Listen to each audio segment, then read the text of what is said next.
Bonjour à tous, on se retrouve pour un nouveau Texamo Show, c'est le Texamo Show. Show. C'est tellement chaud en fait que ça m'a brûlé la langue et que j'ai du mal à dire le nom, c'est exactement ça. Alors, avec cette blague de merde, littéralement, on va commencer avec l'actualité comme d'habitude, technologique et informatique de la semaine. Et du coup, la grosse truc de la semaine, c'était Google I.O. Donc Google I.O., c'est l'événement Google chaque année où ils présentent plein d'AI, plein d'intelligence artificielle, parce que maintenant ça se résume à ça, franchement, on va être honnête. Du coup, ils ont présenté d'abord Android P, notamment pas mal de fonctionnalités dessus. Donc on va commencer par ça d'ailleurs, c'est le plus important je pense. Donc Android P, qui est du coup déjà disponible en bêta si vous avez un Pixel. Il sera aussi disponible pour la première fois en bêta sur d'autres téléphones, d'autres partenaires. Vous avez notamment Xiaomi, Vivo, Oppo et OnePlus aussi, qui devraient l'avoir. Nokia aussi, Sony, l'Essential Phone aussi apparemment. Donc ça, c'est assez intéressant. C'est la première fois que Google ouvre vraiment les bêtas aux autres, on va dire, constructeurs de téléphones. C'est-à-dire que vous ne serez plus obligé d'avoir un téléphone Google si vous voulez avoir les dernières fonctionnalités. Et ça, c'est une bonne chose. Évidemment, même si ils n'étaient pas autorisés de forcément les sortir, les bêtas sur leur téléphone, ils pouvaient déjà travailler dessus, hein, je tiens à le préciser. Hein. Genre Samsung ou autre chose, ils peuvent prendre la bêta d'Android P et déjà commencer à travailler pour mettre à jour leur téléphone. C'est juste que bien souvent, ils attendent qu'elle soit finie avant de commencer à travailler dessus. Alors, le gros changement, c'est un nouveau système de navigation. Donc le bouton de navigation, donc avant vous aviez le bouton Back, le bouton Home et le bouton de navigation. Le bouton de navigation disparaît et fusionne avec le bouton Home, comme vous pouvez le voir. Du coup, vous avez toujours le Back à gauche et le bouton Home. Si vous appuyez longtemps dessus, vous pouvez voir les dernières applications que vous avez ouvertes, tout simplement. Comme vous pouvez voir, elles sont affichées par ordre chronologique de gauche à droite. Donc, c'est assez intéressant. Je suppose qu'ils y ont pas mal réfléchi pour que ce soit plus utilisable à une main et je pense très honnêtement que ça devrait être assez utilisable à une main comme ça. Et du coup, quand vous appuyez dessus, vous voyez un slider. Donc là où vous slidez, si vous arrêtez un endroit, voilà, ça mettra cette application-là. C'est-à-dire que, contrairement à avant vous deviez appuyer, vous deviez prendre... c'est totalement un téléphone, ne faites pas attention, ce n'est pas une Switch. Vous deviez appuyer, et puis après, vous deviez remonter votre pouce et sélectionner l'application que vous vouliez sélectionner. Là, vous pouvez utiliser seulement votre pouce, sans le bouger, juste bouger un tout petit peu de droite à gauche pour sélectionner la bonne appli.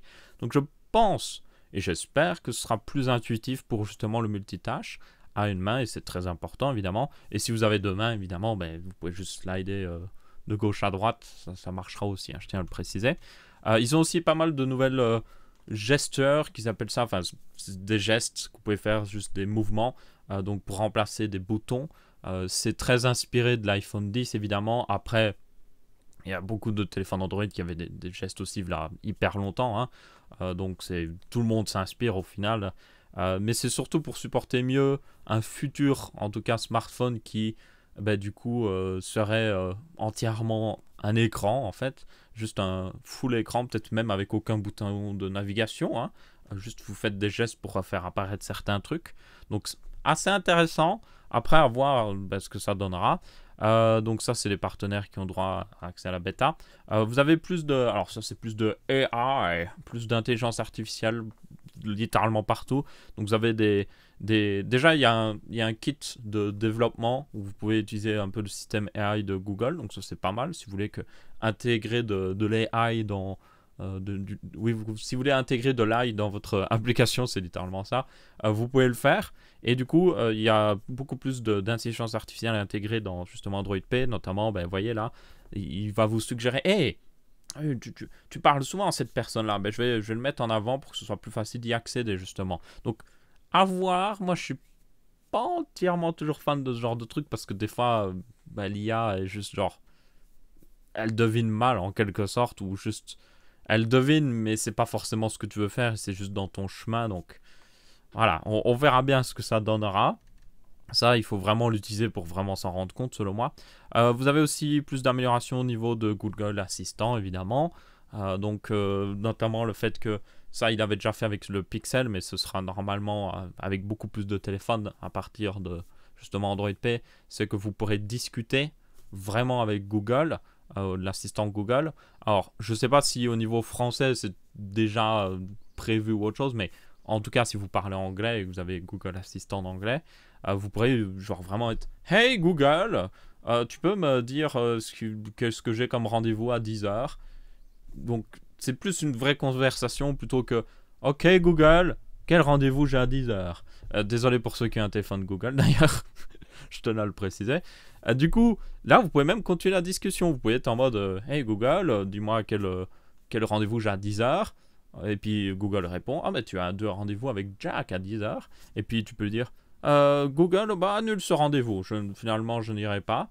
Et du coup, Google le retire du calendrier. Vous pouvez même lui dire Google, trouve-moi un restaurant. Et puis juste lui répondre ah, ben je préfère ce restaurant-là et tout ça.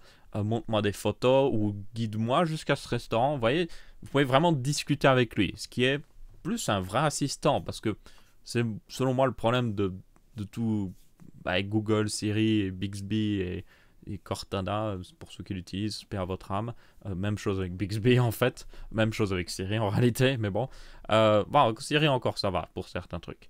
Le problème que j'ai, c'est que genre, il faut faire des efforts en fait. C'est pas intuitif. Il faut faire des efforts bien souvent. Il faut faire la phrase spéciale qui est un peu particulière. Et puis il faut vraiment essayer de dire quelque chose de précis pour que Google comprenne.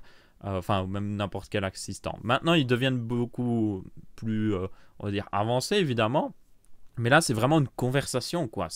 C'est une conversation et c'est, selon moi, beaucoup plus intéressant que juste, genre, donner un ordre et puis juste, il réagit à cet ordre. Là, c'est vraiment, tu lui poses une question, il répond, tu peux lui reposer une question ensuite et il continue dans la conversation, quoi. Il sait que tu es dans cette conversation-là. Et c'est, selon moi, beaucoup plus intéressant. Et il y a d'autres trucs, évidemment, d'autres applications qui ont été update avec Android P, et on peut les voir d'ailleurs indépendamment. Alors, ça, c'est un truc encore en travail de toute manière. C'est Google Duplex, et ça, c'est certainement le truc le plus effrayant et le plus incroyable à la fois. C'est tout simplement une fonctionnalité Google qui vous permet de dire à votre assistant, Google, d'appeler un business pour vous, genre de dire « Hey Google, réserve un restaurant pour 10h, hein, ou un restaurant italien pour 10h. » Et puis Google va être en mode, va appeler, littéralement, un restaurant près de chez vous et réservé pour 10h. Et c'est effrayant. Il y a une vidéo de ça. Je ne sais pas s'ils l'ont mis dans l'article, mais il y a une vidéo de ça. Tapez juste Google Duplex sur YouTube, vous la trouverez directement. Ce qui effraie vraiment les gens au final, c'est que l'IA répond comme un être humain en fait. C'est pas genre bonjour, je suis l'IA. Même, je dis pas qu'elle doit parler comme un robot évidemment, mais genre parler clair et précis tout le temps, quoi. Non, là elle est vraiment en mode genre elle fait des tics d'être humain, genre quelqu'un lui dit ah attendez je regarde s'il y a un rendez-vous et elle est en mode comme ça, vous voyez, c'est genre ça fait c'est quelque chose que ferait un être humain et c'est ça qui est perturbant parce que ça imite vraiment un être humain et la voix est genre vraiment bien faite. Alors évidemment les exemples qu'ils ont montrés c'est les meilleurs exemples, hein. Je suppose qu'il y a énormément d'exemples où l'IA littéralement se pète la gueule, genre ils appellent un business et puis juste l'IA est en mode ouais elle dit n'importe quoi, peut-être elle réagit mal et du coup le mec est en mode what, qu'est-ce que vous racontez, bien que dans un des exemples qu'ils ont donné ils ont appelé, je crois c'était le salon de coiffure, oui il me semble, ou c'était le restaurant, je sais plus, il y avait restaurant et salon de coiffure, il y en a un des deux où la personne qu'ils ont appelée était selon moi moins intelligente que l'IA Google, genre littéralement, je vais être très honnête, c'était un peu effrayant, mais bon, on verra bien. Dans tous les cas, ça arrivera, on verra ce que ça donnera, évidemment ça arrivera d'abord enfin, pour ceux qui parlent anglais, parce que c'est un petit peu le problème, c'est que Google est anglais, donc d'abord l'anglais, on verra bien ce que ça donnera aussi en français. C'est aussi un des problèmes que j'ai avec d'ailleurs l'assistant Google, c'est que la version française est quand même beaucoup moins performante selon moi que la version anglaise. Quand on voit tout ce qu'ils peuvent faire avec la version anglaise, j'ai même vu des vidéos où des gens ont un gros accent vraiment difficile à comprendre en anglais et Google comprend quoi. Alors qu'en français, des fois, genre le truc il est en mode, il te comprend pas vraiment quoi, alors que tu dis clairement le mot. Donc je suis pas entièrement convaincu. Il faudrait peut-être que je reteste aussi parce que ça fait genre un mois que j'ai pas utilisé Google pour tester un petit peu, voir comme ça. Donc ouais. Mais il y a clairement de la marge pour améliorer ça. Après, évidemment, Google devient meilleur aussi si vous avez des versions plus récentes d'Android évidemment, parce qu'il y a plus de fonctionnalités qui sont rajoutées dans les versions les plus récentes. Ça, il faut le tenir compte quand même. Donc ça, c'était Google Duplex. On a aussi Google Gmail. Bon, Gmail a eu une mise à jour récemment, évidemment. Vous avez dû le voir. Enfin, elle est en bêta encore. Il y aura une nouvelle fonctionnalité rajoutée à ça aussi, c'est le Smart Compose. C'est genre, ça compose votre mail de manière intelligente, je suppose. Donc ça, c'est pas si étonnant, parce que, je veux dire, si ils ont une IA qui est assez performante pour répondre au téléphone, répondre à un mail ne sera pas très compliqué, parce que le mail, c'est beaucoup plus simple, il y a plus de temps pour répondre, il y a plus de temps pour analyser ce que voulait dire la personne, et surtout, il n'y a pas d'erreur à comprendre ce qu'elle a dit, vu qu'il écrit littéralement, ce qui, genre, c'est plus facile d'analyser du texte que du son. Donc, c'est pas si étonnant. Après, on verra bien ce que ça donnera, parce que évidemment, ils prennent les meilleurs exemples. Comme d'habitude, c'est une présentation, ils vont pas prendre le pire exemple possible. Donc, moi, personnellement, je laisserais bien Google le faire, mais je vérifierai après. Vous voyez, genre, je laisserai, genre, compose mon mail, et puis je regarde s'il a tout bien fait. Ou alors, peut-être qu'on pourrait lui dire de composer le mail et juste lui donner des points principaux, et juste regarder s'il a fait du bon travail. Et s'il a fait du bon travail, on l'envoie. Sinon, ne l'envoie pas tout de suite. Parce que moi, le problème que je vois avec ça, c'est que des fois, vous allez envoyer des mails qui n'auront ni queue ni tête parce que l'assistant Google a juste pété un câble ou a juste pas compris ce que vous vouliez dire ou autre chose. Donc, ouais.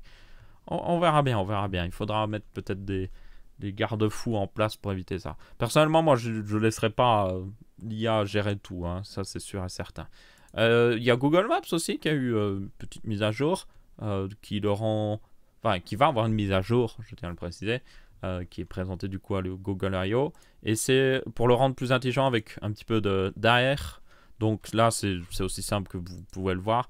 C'est qu'en utilisant votre appareil photo, vous avez un overlay des différents trucs dessus. Donc là, il vous dit, hey, il y a ce business là, il y a telle note et tout ça. Vous avez même un renard, voilà, si vous avez besoin de vous faire guider par un renard.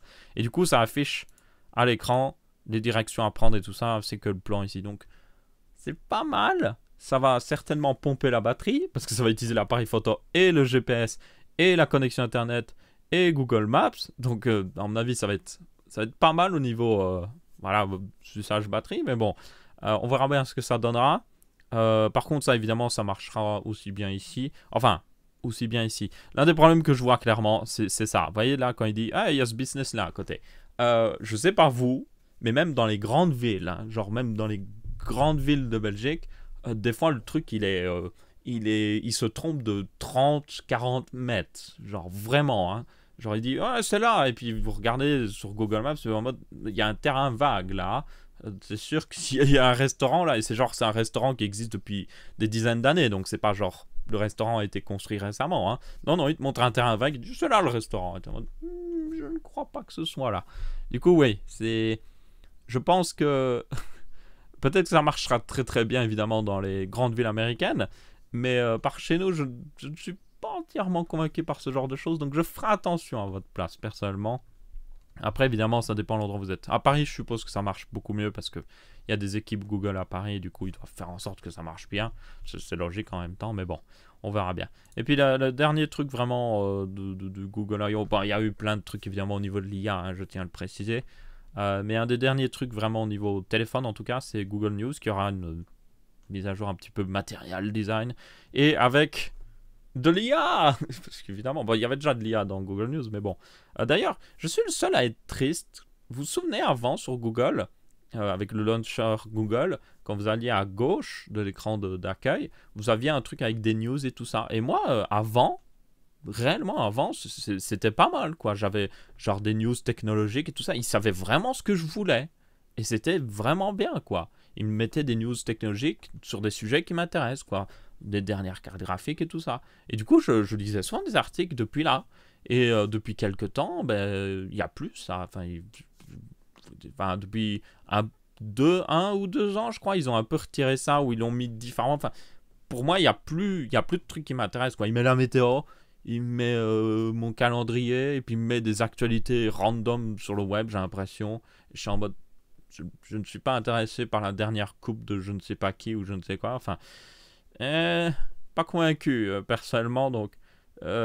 J'espère que ce Google News là avec IA remettra ce que j'aimais bien moi, donc toutes les news technologiques et tout ça, mais bon, on verra bien. En tout cas, moi, ça me manque l'ancien Google, les anciennes cartes Google qui étaient à gauche de l'écran. Donc ouais, à voir, à voir. Euh, Encore une fois, c'est le genre de truc qu'ils le présentent, mais on est en mode il faut voir quand on l'aura en main. C'est vraiment ça. Il faut voir quand on l'aura en main parce que il faut voir si ça adapte vraiment à nos préférences et s'il nous donne vraiment des trucs qui nous intéressent. Ok, alors, prochaine news, on quitte enfin Google, après avoir parlé pendant pas mal de temps. Après, c'était la grosse news quand même de la semaine. SpaceX a lancé sa nouvelle Falcon 9 Block 5, qui est la nouvelle version de la Falcon 9. Alors, il y a beaucoup de débats sur comment on doit les numéroter. Je tiens à préciser les Falcon 9, donc je vais juste l'appeler Block 5, voilà, comme à peu près tout le monde. Donc, Block 5, c'est, on va dire, la version finale, entre guillemets, évidemment, de la Falcon 9. C'est une version où ils vont rien toucher parce que, je vous l'avais dit, ils doivent la certifier pour faire voler des êtres humains dessus. Donc, mettre des êtres humains dans la capsule Dragon 2, justement. Donc, la NASA requiert de ne pas changer la moindre chose pendant 7 vols au moins. Et puis après, genre, s'ils ont fait 7 vols, ils peuvent faire voler des êtres humains. Mais s'ils changent quelque chose, ils doivent recertifier la fusée, je tiens à le préciser. Donc, il y a pas mal de changements. Il y a des changements au niveau de la turbopompe. Ça, c'est la pompe qui amène le carburant. C'était assez intéressant, ça, parce qu'ils l'ont amélioré. Parce que NASA leur avait requis de le faire. Parce qu'en fait, ils avaient décelé des micro-craquures dans la pompe. Chose qu'on n'avait vraiment jamais détectée auparavant. Parce que auparavant, les fusées, elles finissaient dans la mer. Et du coup, voilà. Donc ça, c'était assez intéressant. Il y a juste vraiment, au final, la navette spatiale qu'ils auraient pu voir aussi ce genre de truc. Donc ils l'ont amélioré, ça a permis d'améliorer aussi l'afflux de carburant pour améliorer un peu les performances. Ils ont aussi amélioré un petit peu justement les Merlin, qui est le moteur de la Falcon 9. Donc là, ils ont un boost de 10% par rapport à l'ancienne Block 4. Donc c'est assez intéressant, ça franchement, 10% c'est quand même pas rien quoi. Ça permet de faire atterrir la fusée dans des cas où elle ne pourrait pas atterrir en temps normal. Ce qui peut arriver plus souvent qu'on ne le pense. Et elle peut mettre des satellites plus grands en orbite. Il y a aussi des petits changements donc, au niveau de son design. Donc ça c'était une ancienne Falcon 9. Il ne montre pas trop. Je l'avais montré de toute façon la semaine dernière, il me semble. De toute façon, il y a des parties qui sont en noir maintenant, c'est des parties non peintes parce qu'il n'y a pas besoin de les peindre et tout ça. Et du coup, le lancement s'est bien passé. La fusée a apporté le satellite, le premier satellite pour Bangladesh. C'est un pays assez pauvre, si vous ne savez pas, qui est juste à côté de l'Inde. Et du coup, bienvenue au club des satellites, j'ai envie de dire. Et c'est une bonne chose pour eux parce que franchement, ils ont encore beaucoup de choses à développer dans leur pays. Et du coup, ça va leur permettre de faire des choses de manière indépendante. Donc c'était un satellite géostationnaire, je tiens à le préciser, de communication. Et du coup, il restera toujours en permanence au-dessus de Bangladesh pour offrir des communications entre les pays aux alentours et surtout au sein du pays. Donc ça c'était pas mal pour eux. Il y avait aussi évidemment le fait que on voulait la voir voler cette fusée, hein, voir si tout va bien et tout ça. Elle ne revolera pas, elle sera démontée pour voir si tout allait bien, évidemment, ça semble logique, c'est la première de la série, il faut voir s'il n'y a pas le moindre changement à faire, peut-être un truc qui passait mal ou autre chose. Donc le lancement est sur la chaîne de SpaceX, vous pouvez aller le voir, c'était assez intéressant, même si l'atterrissage a pas mal coupé, donc voilà, c'était un peu dommage, mais bon. Et on verra bien ce que ça donnera en tout cas. D'ailleurs, pour ceux qui se demandent pourquoi aussi ils arrêtent en quelque sorte le développement de la Falcon 9, c'est tout simplement parce qu'ils peuvent se concentrer sur leur nouvelle fusée qu'ils vont développer. Et c'est le BFR, c'est Big Fucking Rocket, et notamment en priorité le BFS, qui est le Big Fucking Ship, qui sera du coup, je vous l'avais déjà montré, il me semble, par le passé, mais ce sera la nouvelle fusée qui fait plus de 100 mètres de haut, genre 9 mètres de large de SpaceX, et qui nous permettra d'amener genre des dizaines et des dizaines d'êtres humains en même temps sur Mars. Donc elle est assez folle cette fusée. Après, elle est en cours de création. Ils ont déjà réservé tout ça pour le site pour la fabriquer d'ailleurs. Tout ça, donc c'est assez intéressant. D'ailleurs, j'avais une question. Est-ce que ceux qui aiment bien genre les news espace et tout ça, vous voudriez pas genre limite une vidéo dédiée à ça? Parce que je me dis qu'il y a il y a largement le matériel en fait à faire vraiment une vidéo dédiée, rien que juste à parler un petit peu de l'activité de tout ce qui s'est passé au niveau espace sur la semaine, quoi. Et du coup, ça permettrait aussi de résumer un petit peu le Texama Show, parce que des fois, je m'égare un petit peu. Et du coup, le Texama Show pourrait juste faire 25 minutes, en parlant vraiment de l'actualité technologique de la semaine, des trucs importants en tout cas, des trucs qui m'intéressent. Et puis, pour avoir une vidéo de 15 minutes sur tout ce qui est 10-15 minutes sur tout ce qui est l'espace, donc les fusées, tout ça, télescope, satellites, peut-être certaines découvertes qui ont un rapport avec l'astronomie, évidemment, vu que c'est assez lié. Donc ouais, si vous êtes intéressé, dites-le moi. Je vais mettre un sondage, tiens, comme ça sera plus simple. Donc ce sera au-dessus à droite dans le petit i, vous pouvez voter sur mobile aussi. Ça marche, je tiens à le préciser, donc n'hésitez pas à voter si vous voulez voir une vidéo plus dédiée. Ça veut dire aussi que je pourrais traiter plus de sujets, hein, je tiens à le préciser. C'est pas juste genre je sépare la partie, c'est genre là je peux traiter vraiment beaucoup plus de sujets. Donc ouais, si vous êtes intéressé, dites-le moi. Ensuite, une petite news au niveau de... Ouais, il y a une news positive avec Trump dans le titre. Oui, je sais, ça peut arriver. Ça peut arriver. Donc, l'administration Trump a forcé ZTE, constructeur de smartphones, à totalement arrêter son business. Pourquoi? Parce qu'ils leur interdisent tout simplement de travailler avec des entreprises américaines telles que Qualcomm ou Google avec Android. Pourquoi? Vous allez me dire. Eh bien, tout simplement parce que ZTE a été pris la main dans le sac à vendre des technologies américaines, donc Qualcomm ou Android, à des pays qui ne sont pas forcément en bon terme avec les États-Unis, et notamment la Corée du Nord, et aussi, il me semble, l'Iran, si je me souvenais bien. C'était un des deux pays impliqués. Du coup, ben, honnêtement, c'est une bonne chose. Je veux dire, on peut pas vraiment défendre ZTE ici. Ils ont vendu pour apparemment pas mal d'argent, ils ont déjà eu une amende et tout ça, mais en gros, ben, le gouvernement américain est en mode, ben, nope, vous ne ferez plus ça. Donc, ils sont interdits d'utiliser les technologies américaines, ce qui littéralement les tue, hein, franchement. Enfin, sans processeur Qualcomm, ben, ils n'ont pas la main niveau performance. Qualcomm domine le marché. Et sans Android, ben, je ne sais pas ce qui ferait tourner. Firefox OS qui était mort. Ubuntu. Ah non, Ubuntu est mort aussi. Il pourrait faire tourner. Non, en fait, il n'y a rien qui pourrait vraiment faire tourner. Donc, ouais. Je veux dire, vous jouez avec le feu, ben, voilà, vous récupérez. C'est ce que vous récupérez. C'est dommage quand même parce que ZTE avait fait quand même des smartphones intéressants, mais c'est juste que. Ouais, juste. Vendre.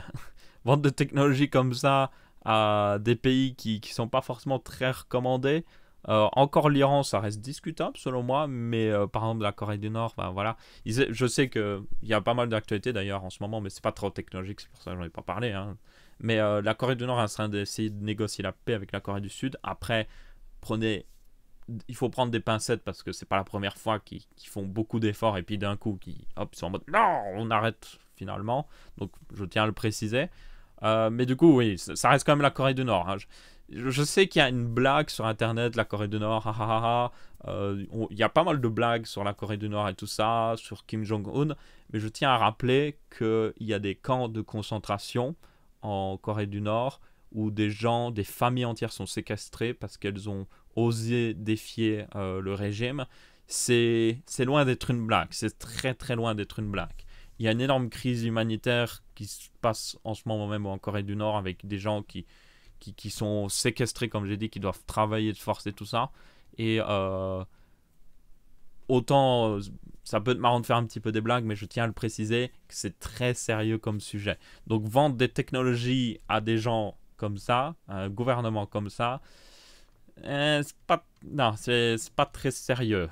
Après, j'ai juste envie de dire, c'est un peu aussi un problème qui est en Chine. Et d'ailleurs, c'est un truc que la Chine essaye peut-être de régler en partie, en tout cas. Le problème de la Chine, c'est que c'est aussi un changement de mentalité. C'est que eux, quand il y a une technologie, leur principe, c'est qu'ils la partagent pour que tout le monde puisse développer cette technologie. Chez nous, en Occident, c'est plutôt, j'ai une technologie, je vais la breveter et si tu l'utilises, je t'envoie au tribunal. C'est à peu près ça. Au point même que maintenant, il y a des sociétés qui font que breveter des trucs, ils ne font jamais rien, et puis après, ils attaquent tout le monde en justice pour collecter plein d'argent. C'est vrai, hein, ça existe totalement. J'en ai déjà montré une, il me semble, dans un Texama Show. Donc, le truc avec la Chine, c'est que bah, eux, du coup, bah, le problème que des fois, souvent, c'est qu'ils copient beaucoup de choses en Chine. Vraiment, ils copient beaucoup de choses. Mais c'est pas forcément en mode voleur, c'est vraiment, ils n'ont pas forcément la même mentalité que nous au niveau de la technologie, justement. C'est, ben, s'il y a une technologie qui a été développée, pourquoi on l'utilise pas tous? C'est plutôt ça, en fait. Ce qui est, enfin, moi, personnellement, je comprends leur façon de voir. C'est juste qu'évidemment, dans certains cas, il faut faire un petit peu attention.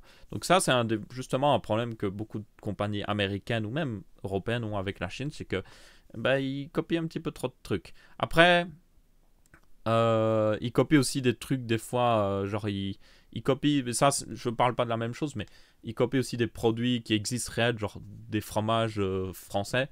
Des fois ils en copient autre chose. Ça par contre je ne suis pas d'accord, hein, je tiens à le préciser parce que c'est pas du tout la même chose. C'est pas une technologie, c'est carrément copier un nom ou je sais pas quoi. Tiens, la caméra vient de s'arrêter. Donc ouais, je tenais à le préciser. Enfin bref, on va pas partir 3 heures là-dessus.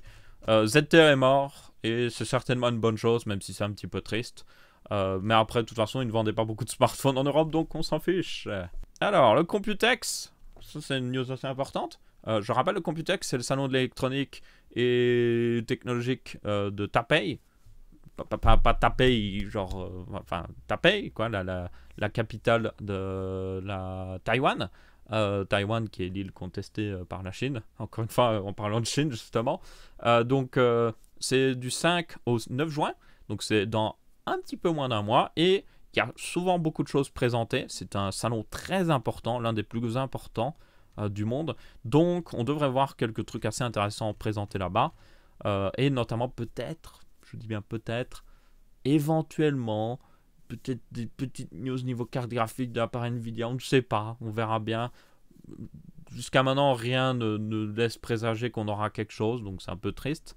On pourra avoir peut-être, vous voyez, il y a une Intel Keynote, évidemment. Chaque grosse compagnie technologique aura sa Keynote, hein, je tiens à préciser, donc il y aura aussi une AMD. Donc j'espère qu'il y aura peut-être présentation des Threadripper Plus d'AMD, hein, genre la version améliorée, ça pourrait être pas mal, n'hésitez pas. Ou peut-être une présentation de nouvelle carte graphique, hein. Je veux dire, ce serait pas mal aussi, hein. Après, le truc avec les cartes graphiques, c'est pourquoi, genre vraiment, à l'heure actuelle, la GTX 2080 aurait dû déjà sortir, hein, depuis un moment, je tiens à le préciser.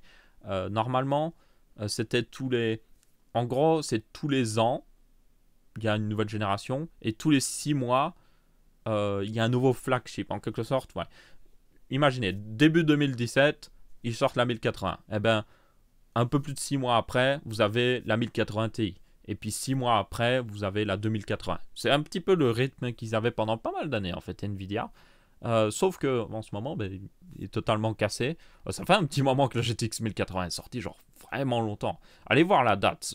Moi, je suis à chaque fois sur le cul. Je vais aller la revoir, la date exacte. Nous y voilà. Mais, oui. Mais 2016, la GTX 1080. Ça fait 2 ans.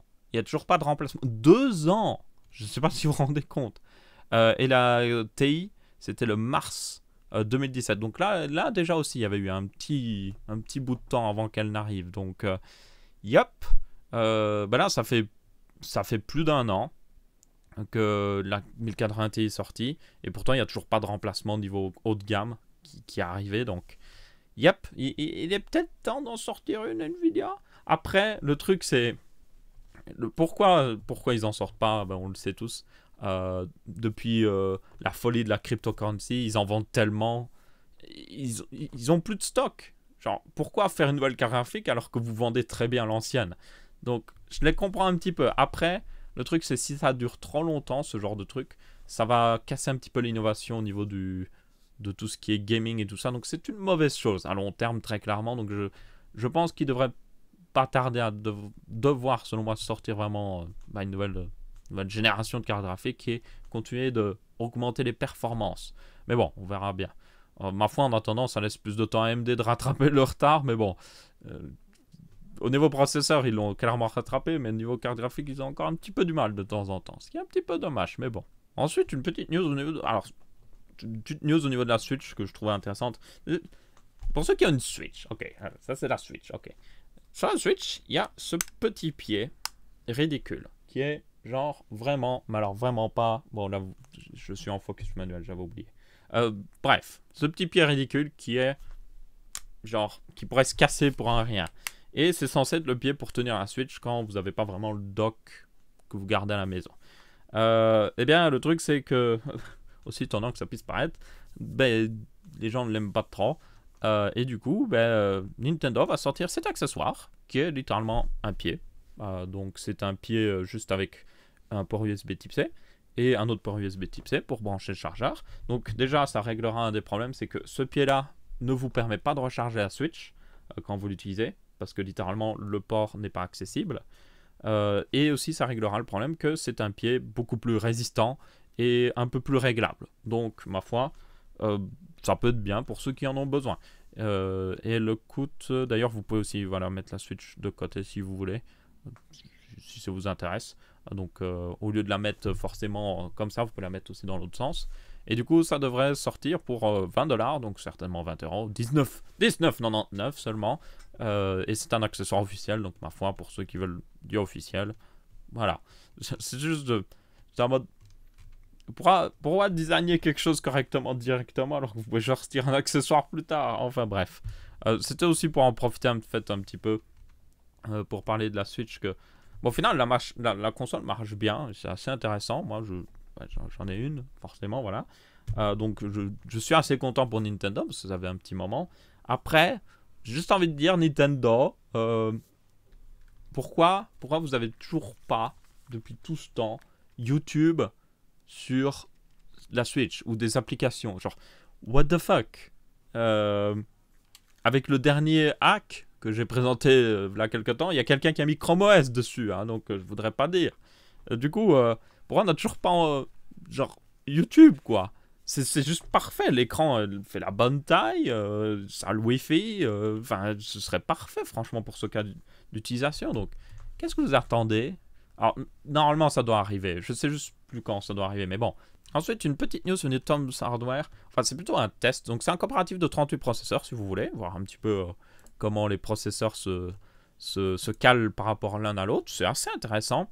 Et surtout, l'autre truc intéressant, c'est que je vous l'avais dit par le passé, mais les derniers Ryzen, un problème qu'ils avaient, c'était justement sur leur site aussi qu'ils avaient mis, je ne sais plus où il est, c'est que l'un des problèmes avec les derniers tests, enfin les tests qui sont sortis de Ryzen, c'est que certains constructeurs de cartes mères, pour je ne sais quelle raison, s'amusait à booster le voltage du processeur pour peut-être avoir des meilleures fréquences, je ne sais pas. Et du coup, le Ryzen 7 2700X avait une consommation plus haute que le 1700X et le 1800X, alors qu'en réalité, il est plus efficace. Du coup, ce qui est intéressant ici, c'est que dans les tests de consommation, Tom's Hardware, qui fait des tests plus réalistes, déjà, ils ont réglé ils ont pris une carte mère qui ne s'amusait pas à faire ça. Vous pouvez évidemment toujours le changer manuellement d'ailleurs. Hein, si vous avez un Ryzen de deuxième génération, vous pouvez remettre le V-Core de votre processeur pour qu'il soit normalement au spec. Vous pouvez même vous amuser à essayer de le diminuer un petit peu plus pour essayer de gagner de la consommation électrique. Ça s'appelle de l'undervolting et c'est totalement légitime et c'est une assez bonne chose, surtout avec les ordinateurs portables. Ça permet d'économiser de l'énergie et de la chaleur, enfin de la génération de chaleur. Enfin bref, c'est pas le sujet ici. Et du coup, ils ont fait le test avec ça. Ils ont aussi un test pluraliste parce que je sais pas comment exactement ils le font, mais ils testent directement la consommation du processeur. Je ne sais pas exactement comment ils le font. Un truc que vous pouvez déjà faire, certains le font, c'est que les tests de base, c'est genre, ils regardent la consommation de tout le PC. C'est tout le PC, quoi. Donc c'est la RAM, c'est tout. La carte graphique, tout ça. Les ventilateurs, même le disque dur, le SSD. Il y en a, ce qu'ils font, c'est qu'ils utilisent des clamps. C'est une sorte de pince que vous mettez sur les câbles. Et en gros, ça permet de mesurer le courant électrique qui passe dedans. Donc ça, c'est pas mal aussi. Il y en a qui ont carrément des circuits spéciaux où ils branchent les câbles d'alimentation puis ça repart dans la carte mère. Ça marche aussi très très bien. Et là, ça permet de vraiment avoir la consommation même du processeur ou de la carte mère. Là, apparemment, ce qu'ils précisaient, et je ne sais pas comment ils le font, c'est qu'ils prennent directement la consommation du processeur. Donc, à voir. Après, Tom's Hardware est très réputé pour... Ils sont assez fous là-dedans, vraiment, à essayer de tester le mieux possible. Donc, franchement, ça ne m'étonnerait pas qu'ils aient un bon moyen de le tester. Et donc là, ce qui était intéressant, c'est que de la génération 2000 des Ryzen, eh bien, elle consomme genre moins que la première génération. Le 2700X, qui a une bien meilleure fréquence, consomme moins qu'un 1700X. Et beaucoup moins qu'un 1800X. Bien que le 1800X, comme vous pouvez le voir, ne consomme pas tant que ça, franchement. La mention spéciale que j'aimerais donner, c'est les Ryzen 3 avec partie graphique intégrée qui sont genre rien du tout. Donc là, c'est juste le CPU d'ailleurs dans la PU. Et puis là, c'est avec le GPU qui fonctionne en même temps. Donc ça, c'est les deux trucs en même temps. Donc c'est genre full GPU. Genre, c'est assez impressionnant parce que 88 watts, c'est rien du tout, franchement. D'ailleurs, là, 54 watts, on n'est pas très loin de pouvoir le caser dans un ordinateur portable sans aucun problème. Hein. Alors qu'il a une bonne fréquence. Hein. Du coup, ben, ça remet en avant ce que j'avais déjà dit par le passé et qui, selon moi, est le plus intéressant avec Ryzen. C'est que ils n'ont pas encore vraiment la couronne de la performance, clairement. En monocœur, quand Intel a le même nombre de cœurs, la même fréquence et tout ça, Intel est toujours au-dessus niveau performance. Pas très loin au-dessus, mais ils sont quand même au-dessus, il faut le préciser. Toutefois, pour performance égale, les processeurs AMD ont des chiffres de consommation très intéressants. Là, un endroit où ils sont un peu moins intéressants, c'est dans les jeux vidéo, parce que les jeux vidéo sont très monocœurs. Donc forcément, un processeur avec moins de cœurs, mais qui est plus performant par cœur, comme un processeur Intel, consomme moins pour faire tourner le jeu. Donc il y avait juste ce cas un peu plus spécifique au final, mais c'est dû au fait qu'au final, comme je le dis, les jeux ne sont pas forcément optimisés multicœur. Mais par contre, d'un point de vue pure performance, ben là, regardez, le 1950X, 16 cœurs, 32 threads, il consomme 20 watts. 20 watts en plus qu'un processeur 6 cœurs Intel. Il a 10 cœurs en plus, quoi. Et le 8700K se fait, dans un test purement CPU, il se fait défoncer par le 1950X. Et juste 20 watts en plus, quoi. Et c'est le full test torture. Hein. Là, c'est vraiment full Prime 95 et tout ça, quoi. Donc, c'est un test de torture qui est même pas forcément réaliste, quoi. Donc, moi, je suis très impressionné. Après, vous pouvez voir quand même que, au final, les processeurs Intel se débrouillent pas encore trop mal. Hein. Il faut rester honnête. Mention spéciale, selon moi, où est-ce qu'il est Il était dans... Voilà. Le Core i5 8400, qui est un de mes préférés, franchement. Je le mets souvent dans les configs de la semaine. Vous avez déjà dû le voir. Donc c'est un processeur 6 cœurs, 6 threads, qui a une fréquence de base de 2,8 GHz, mais qui a un bon turbo. Et là, il a 117 watts. Donc c'est pas trop mal, franchement. Pour 6 cœurs et tout ça. Pour ce qu'il offre de performance, c'est vraiment pas trop mal.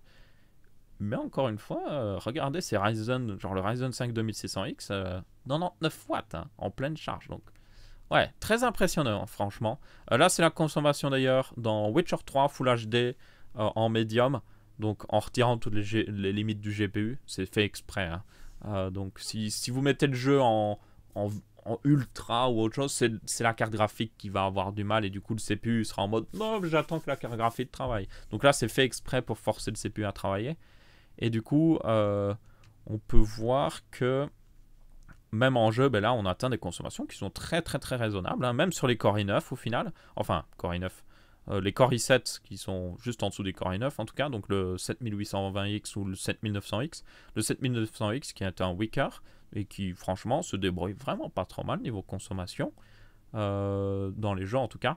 Et même, on peut le voir, les Ryzen aussi se débrouillent pas trop mal. Donc ouais.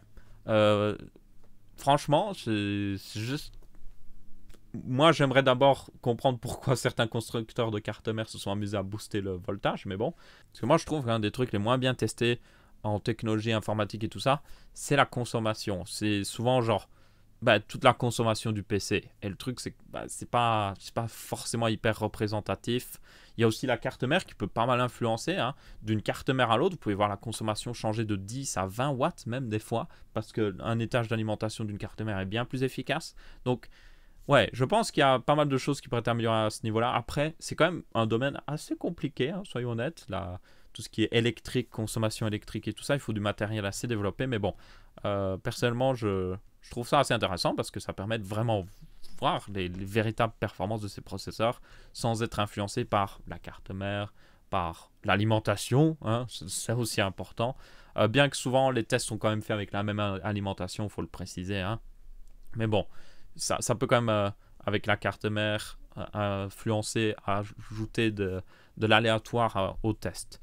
Donc ouais, je voulais juste en parler parce que je trouvais ça assez intéressant qu'au final, ben, AMD se débrouille vraiment limite mieux en fait que Intel à ce niveau-là. Et c'est une chose très importante parce que ben, ils peuvent être en mode... Ben, leur 2700X consomme 55 watts, ben, ils peuvent rajouter 2 cœurs de plus et il consommera toujours moins qu'un processeur Intel et pourtant il sera plus performant. Donc ouais, très intéressant. Enfin, une petite dernière news très rapide. Donc Intel, il y a pas mal eu de news par le passé comme quoi ils ont d'abord employé, enfin ils ont recruté Raja. Raja, c'est la personne qui s'occupait des cartes graphiques, enfin le gourou des cartes graphiques chez AMD jusqu'à maintenant. Ils ont aussi recruté, je ne sais plus comment il s'appelle, c'est un autre qui travaille aussi dans la division carte graphique de AMD. Et du coup, ben, il y a pas mal de rumeurs et elles sont à peu près, enfin, c'est à peu près sûr, c'est que Intel va fabriquer certainement une carte graphique et il pourrait la présenter pour 2019 au CES, certainement un prototype évidemment.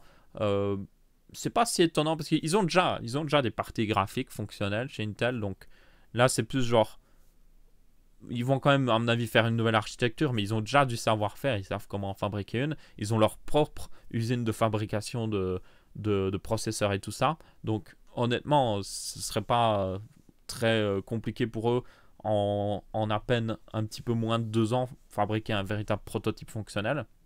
C'est très intéressant selon moi parce que ça rajouterait de la concurrence hein, et on a besoin de concurrence. Moi je suis toujours pour la concurrence. La concurrence c'est bon pour nous les acheteurs. Il n'y a rien de mal à avoir plusieurs personnes, plusieurs sociétés qui vendent des produits semblables. C'est toujours bon comparé à une seule société qui vend un produit qui domine les autres où au final ils vont dominer, foutre en l'air les autres et puis augmenter les prix ou je ne sais quoi encore. Donc ouais. Après, ça reste Intel, donc je prends toujours des pincettes parce que c'est Intel. Hein. Mais bon, on verra bien. Je pense qu'ils ont les capacités clairement de le faire. Ils ont le budget de le faire, surtout aussi. Et ça, c'est très important des fois. Donc, on verra bien ce que ça donnera. Et j'espère vraiment qu'on d'ici 2019, on aura peut-être, enfin d'ici 2020, 2021, on aura des cartes graphiques Intel. Ça pourrait être très intéressant. Pour ceux qui se demandent pourquoi ils se lancent d'ailleurs dans ce domaine, c'est tout simplement parce que les cartes graphiques sont de plus en plus utilisées dans les serveurs, plus que les processeurs finalement. Pourquoi? Parce qu'on peut faire une multitude de calculs, petits calculs en même temps. Pour les IA, c'est très intéressant les cartes graphiques. Donc, c'est pas juste genre pour faire des cartes graphiques de jeux vidéo hein, qui font ça. Peut-être même que d'ailleurs le prototype qu'ils vont présenter ne sera pas du tout fait pour les jeux vidéo. Après, ce sera un petit peu stupide de ne pas en profiter pour prendre le marché du jeu vidéo, mais bon. Du coup, c'est clairement pour ça qu'ils le font. Hein. Il faut pas vous voiler la face. Enfin bref, du coup, c'est à peu près tout pour ce Texama Show. J'espère que vous avez bien apprécié. N'hésitez pas à me dire si vous voulez voir les news justement par rapport à l'espace dans une vidéo dédiée, peut-être la minute espace. Je sais pas, si vous avez des suggestions de titres aussi, n'hésitez pas à les laisser dans les commentaires. On se retrouve du coup pour un prochain Texama Show la semaine prochaine et aussi pour d'autres vidéos, hein, config de la semaine, des reviews, des vidéos en général. Et il devrait y avoir un petit peu un changement au niveau aussi du type de vidéo que je fais. Je vais essayer de m'orienter vers un truc qui selon moi me semble assez intéressant, qui devrait coller assez bien à l'audience, à ceux qui suivent, vous donc on verra bien. De toute façon, le but de la chaîne, je le rappelle, c'est rendre la technologie accessible, l'expliquer pour que tout le monde comprenne et faire en sorte que les gens se fassent moins avoir par des attrape-nigo, parce que je déteste voir des gens acheter des PC de merde ou autre chose, ça m'énerve assez bien. Donc ouais. Du coup, merci à tous, on se retrouve pour une prochaine vidéo, et je vous dis ciao ciao.